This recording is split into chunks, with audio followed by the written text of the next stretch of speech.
Witajcie w kolejnym unboxingu razem ze SmartMe.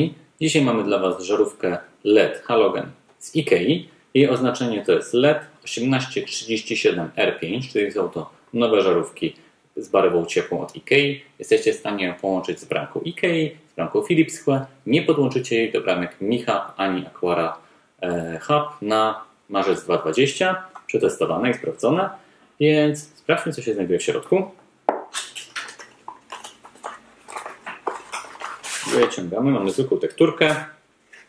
Tutaj też tekturka, więc tak wygląda ta żaróweczka, która jest inteligentna. Przypominam, że recenzję tych żarówek IKEA przygotował już Michał i możecie ją bez problemu znaleźć na naszym portalu SmartMe.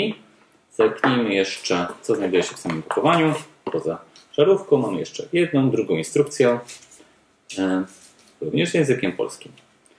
Więc mam nadzieję, że ten unboxing Wam się podobał. Serdecznie zapraszam Was do naszych pozostałych filmów na naszym kanale YouTube.